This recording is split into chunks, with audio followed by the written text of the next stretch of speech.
હાલ વડોદરા સહિત દેશભરમાં ચોમાસું ચાલી રહ્યું છે ત્યારે ચોમાસામાં રોડ પરના ખાડા પૂરવાની કામગીરીમાં ક્યારેક પાલિકાના કોન્ટ્રાક્ટર બુદ્ધિનું ખોટું પ્રદર્શન કરી દેતા હોય તેવી સ્થિતિ સર્જાઈ છે। આજે વડોદરાના અટલાદરા વિસ્તારમાં પાલિકાના કોન્ટ્રાક્ટર દ્વારા ચાલુ વરસાદી રોડ પર ડામર પાથરવાની કામગીરી કરવામાં આવી હતી। ડામર પાથરીને તેના પર રોલર ફેરવાયું હતું, પરંતુ આ કામગીરી એટલી નબળી રીતે કરવામાં આવી કે કામ કર્યા બાદ ડામરના પોપડા હાથમાં આવી જતા હતા। આ રીતે થતા પ્રજાના નાણાંના વેડફાટ સામે કોંગ્રેસના અગ્રણીએ અવાજ ઉઠાવ્યો છે અને પ્રજાના પૈસાનો વેડફાટ અટકાવવા માટેની અપીલ કરી છે। બુદ્ધિનું પ્રદર્શન કરવાની સાથે નાણાંનો બેફામ વેડફાટ જ્યારે ચોમાસામાં વડોદરા ખાટોદરા તરીકે ભાસે છે, જ્યાં જુઓ ત્યાં ખાડા જ ખાડા। આ ખાડાઓ પૂરવાની કામગીરી પાલિકા દ્વારા કરાય છે, પરંતુ જે ગતિથી ખાડા પડે છે તે ગતિથી પૂરાતા નથી, જેને પગલે નાગરિકો મુશ્કેલીમાં ભોગવતા રહે છે। આજે પાલિકાના કોન્ટ્રાક્ટરે ચાલુ વરસાદમાં રોડ બનાવીને બુદ્ધિનું પ્રદર્શન કરવાની સાથે નાણાંનો વેડફાટ કર્યો છે। આ ગુણવત્તાનો રોડ 24 કલાક પણ ટકે તેમ નથી। આ વિશે વોર્ડ નંબર 11ના કોંગ્રેસના અગ્રણી રાકેશ ઠાકોરે મીડિયા સાથેની વાતમાં જણાવ્યું કે અટલાદરા પોલીસ મથક નજીકનો વિસ્તાર છે, ત્યાં ચાલુ વરસાદે રોડ બનાવવામાં આવ્યો છે। આ રોડ એવો બનાવ્યો છે કે તમે હાથ નાખો તો ડામરના પોપડા ઉખડીને બહાર આવી જાય।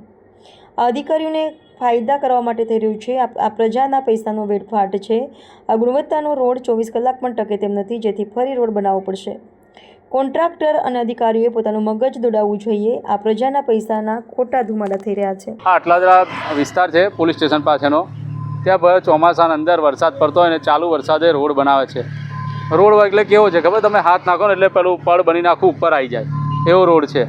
તેમને ખબર છે કે ચાલુ વરસાદે રોડ ડામર ચોંટવાનો જ નથી, તો આવું બુદ્ધિનું પ્રદર્શન કરવાની શું જરૂર હતી આપણા અધિકારીઓને? તમને આટલા વરસાદની અંદર તમારે ડામર પ્લાન્ટ ચાલુ રાખવાની શું જરૂર છે?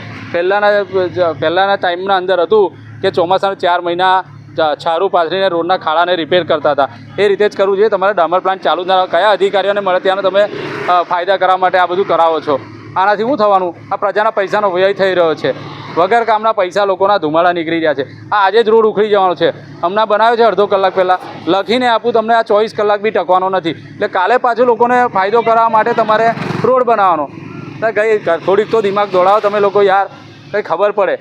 કોન્ટ્રાક્ટરને જ ફાયદો કરવાનો। ખબર છે હવામાન વિભાગે આગાહી જ કરેલી છે કે વરસાદ પડવાનો જ છે। તમને હવામાન વિભાગનું ના ખબર પડતી હોય તો અંબાલાલ કાકાની આગાહી સાંભળો અને પછી રોડ રસ્તા બનાવવા નીકળો। તમારા શું કહેવાય, કોન્ટ્રાક્ટરોને ફાયદા કરવા માટે આ ધંધા ના કરો, તમે પ્રજાના પૈસાના ધુમાડા ના કરો।